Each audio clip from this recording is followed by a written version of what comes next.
Salut, c'est Flav. Le sujet du jour, vous l'avez vu, c'est le 14e épisode des AccuWing. Allez, c'est parti. On commence avec les compétitions. Ce mois-ci, on va parler de la seconde étape du Tour GWA de vague qui s'est déroulé à Darla au Maroc du 29 septembre au 6 octobre. L'épreuve a fait le plein de riders masculins avec un nombre de candidatures explosant le nombre de places, mais aussi chez les filles où elles étaient 10 inscrites.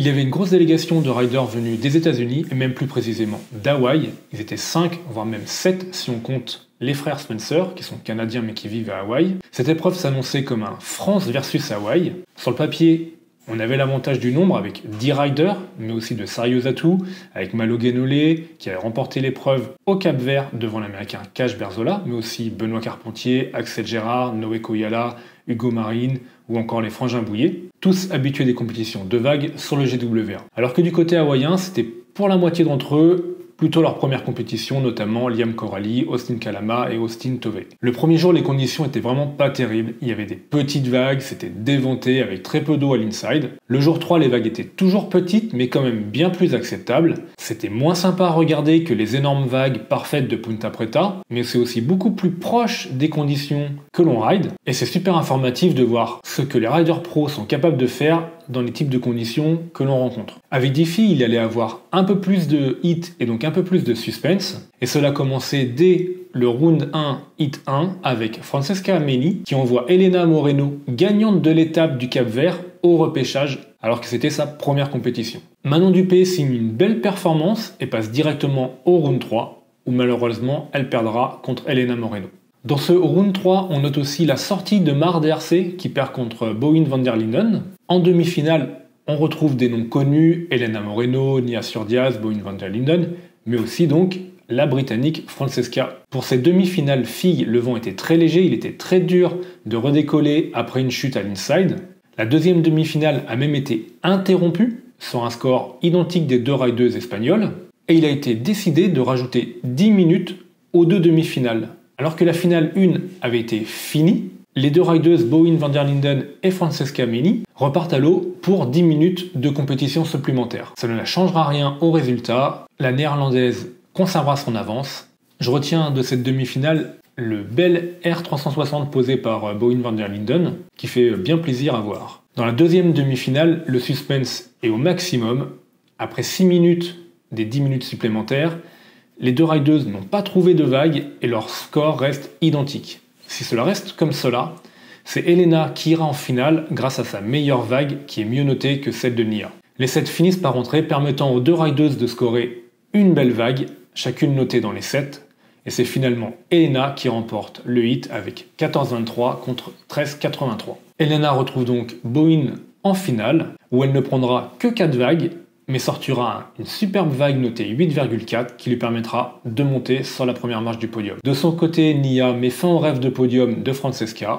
Le podium est donc Elena, Bowen, Nia et Francesca. Du côté des hommes, le premier round n'étant pas éliminatoire, le match France versus Hawaï commence sérieusement avec le round 2. Cela débute bien avec Julien Bouillet qui sort Austin Kalama. Oui, Austin, c'est le fils de Dave Kalama, le waterman légendaire, et qui est pas loin d'être aussi le père des nouvelles boards de subfoil modernes, qui sont longues et fines, notamment avec sa Barracuda. Ensuite, on a Noé qui sort logiquement Austin Tovey. Au hit 4, première grosse surprise avec Axel Gérard qui tombe face à Chucho Nono. Dans le hit 5, on a deux Français qui s'affrontent, Tom Aubert comme Hugo Marine, et c'est ce premier qui passe au tour suivant. Et pour finir avec ce round 2, l'américain Liam Corali élimine Clément Rosero. En round 3, il reste encore 6 Français. Les Frangins Bouillet, Noé Koyala, Benoît Carpentier, Tom Aubert, Mano Guénolé. Contre 5 Hawaïens. Les Frangins Spencer, Cash Berzola, Otis Buckingham, Liam Corali. Les frères Bouillet vont s'affronter et c'est Camille qui va prendre l'avantage à 0,4 points. Noé va perdre d'un écart très faible, à peine plus de 0,4 points contre Finn Spencer. Encore un hit avec 2 Français et cette fois-ci c'est Benoît Carpentier qui va s'imposer logiquement contre Tom Aubert. Deuxième grosse surprise lors du hit 8 de ce round 3. Malo va complètement passer à côté de son hit avec 9,6 points sur 2 vagues, alors qu'au premier round, il avait scoré une vague à 9 points. Il a cherché à scorer gros, mais il n'a pas trouvé les vagues pour. Il a aussi fait quelques erreurs et quelques chutes dans des vagues prometteuses, ce qui ne lui a finalement pas laissé le temps vraiment de scorer. Liam Corrali gagne logiquement le hit avec 13,4 contre 9,6 pour Malo. Au round 4, il ne reste que Camille et Benoît contre Cash, Finn, Otis et Liam. Clairement, les Hawaïens sont en train de gagner la bataille. Camille sort contre le Brésilien Vinicius avec un écart de points très faible, encore 0,4 points. Benoît Carpentier est dominé par le très jeune Leon Schild, 9,9 contre 12,5. Et c'en est fini pour les espoirs français, 2 podiums. Côté américain, Otis obtient sa place en finale avec 0,05 points d'avance sur Liam. Mais le gros hit qui aurait pu être une finale, c'est Finn contre Cash. Cash a dominé le hit, il a trouvé les bonnes vagues pour laisser exprimer son talent et sa créativité, toujours avec un style impressionnant mêlant pur carving, des airs frontside, backside et des surfs type windsurf avec la wing. Il finit même le hit en apothéose avec une vague notée 9,63 et sa dernière notée 10 sur 10. À ce moment-là, on se demande qui pourrait bien faire tomber Cash. À la fin du round 4, le constat n'est pas beau. Il n'y a plus aucun Français en lice, alors que les Hawaïens vont avoir à coup sûr un représentant sur le podium.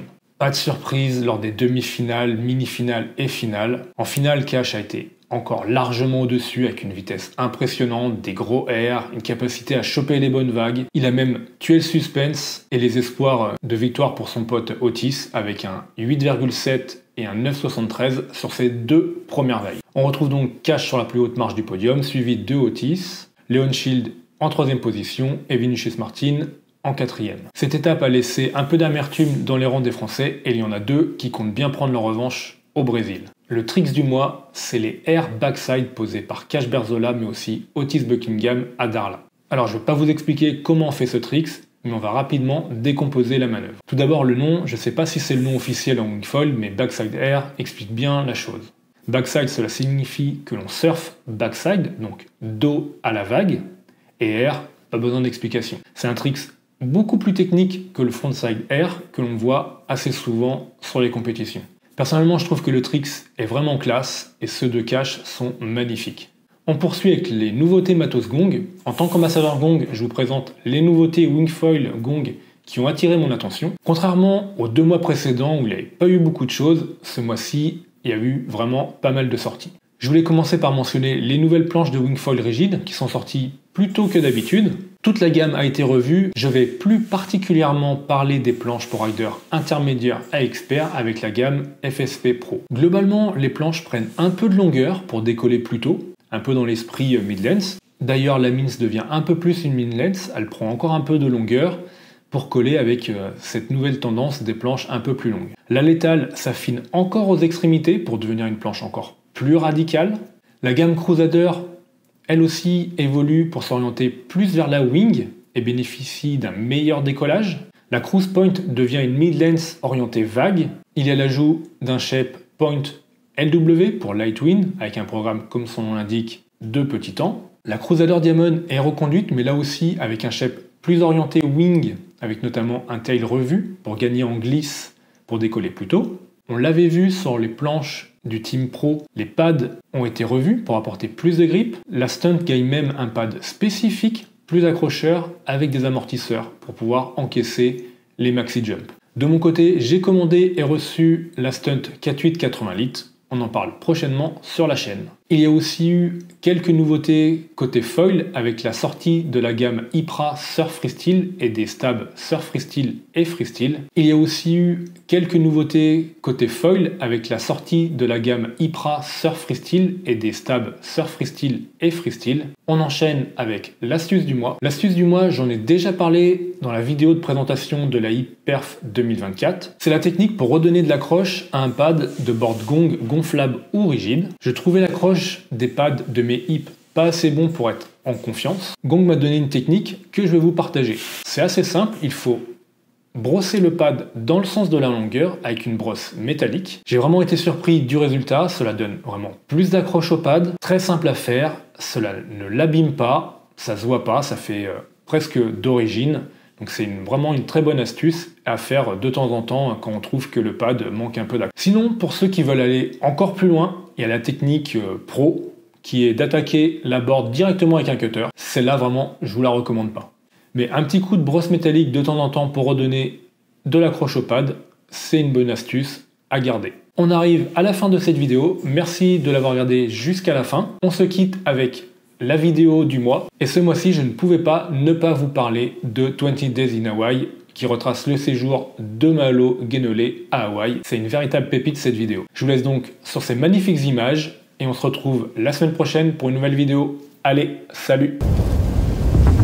But sometimes the destination is all that matters.